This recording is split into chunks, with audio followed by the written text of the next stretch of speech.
Hello guys, welcome to my new video. तर बघा, आज आपण इंग्लिश शब्दार्थ, त्यांचे मराठीत अर्थ आणि त्या इंग्लिश स्पेलिंगपासून तयार होणारे काही वाक्य पाहणार आहोत. चला तर मग सुरुवात करूया. रिलक्टंट. रिलक्टंट या शब्दाचा अर्थ होतो अनिच्छुक किंवा नाखुश. ओके, आता याचं जर इंग्लिशमध्ये जर वाक्य बघायचं झालं तर ते काय होईल? Sentence: I was reluctant to speak in front of the class. I was reluctant to speak in front of the class. आता याचा मराठीत अर्थ काय होतो? मी वर्गासमोर बोलण्यास अनिच्छुक होतो किंवा होते. ओके, मी वर्गासमोर बोलण्यास अनिच्छुक होतो म्हणजे माझी इच्छा नव्हती. ओके, चला तर मग पुढचा वर्ड घेऊया, पर्सिस्टंट. पर्सिस्टंटचा अर्थ काय होतो? तर चिकाटीचा. ओके, म्हणजे चिकाटीचा म्हणजे काय? मेहनतीने. ओके, तर मग आता त्याचं सेंटेन्स काय होतं? She is persistent in achieving her dreams.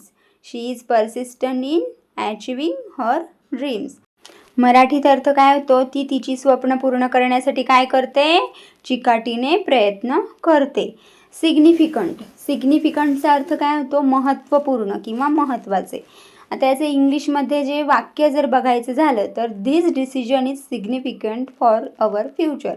This decision is a significant for our future. हा निर्णय आपल्या भविष्यासाठी महत्त्वपूर्ण आहे. ओके, आता फोर्थ वर्ड काय आहे? तर रिलायबल. रिलायबल म्हणजे काय? विश्वासार्ह, म्हणजे विश्वास बसण्यासारखा. तर त्याचं इंग्लिशमध्ये सेंटेन्स जर बघायचं झालं तर he is a reliable friend.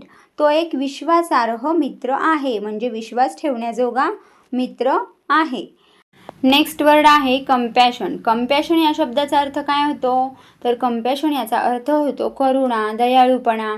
Okay, तर याचे सेंटेन्स जे आहे ते होतं: we should show compassion to everyone. We should show compassion to everyone. आपण प्रत्येकाशी कसं वागलं पाहिजे? तर करुणेने वागले पाहिजे. आपण प्रत्येकाशी चांगले वागले पाहिजे.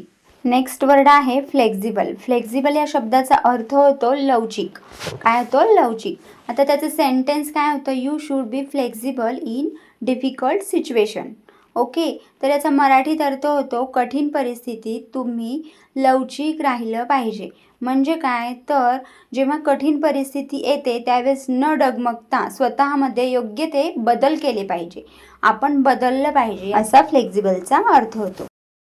नेक्स्ट वर्ड आहे जेनरस. जेनरसचा अर्थ होतो उदार, मोठ्या मनाचा जो असतो त्याला जेनरस बोललं जातं. She is generous with her time and money. ती तिचा वेळ आणि पैसा उदारपणे खर्च करते. ओके, आता नेक्स्ट आहे विजडम. विजडमचा अर्थ काय होतो? शहाणपण किंवा शहाणा. Wisdom comes with experience.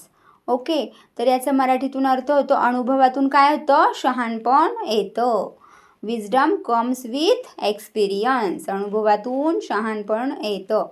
Next word आहे इफिशियंट. इफिशियंट या शब्दाचा अर्थ काय होतो? कार्यक्षम. इफिशियंट म्हणजे काय? कार्यक्षम.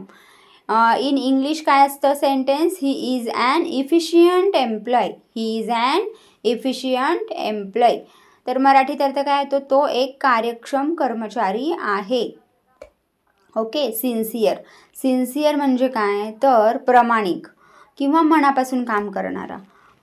काही मुलं अभ्यासामध्ये सिन्सियर असतात, कामामध्ये त्यांच्या सिन्सियर असतात, प्रामाणिक असतात. तर सेंटेन्स काय होतं? बी सिन्सियर इन युअर वर्क. तुमच्या कामात प्रामाणिक राहा. काय होतं? तुमच्या कामात प्रामाणिक राहा. असेच व्हिडिओ ऐकण्यासाठी चॅनलला लाईक, शेअर आणि सबस्क्राईब करा. थँक्यू.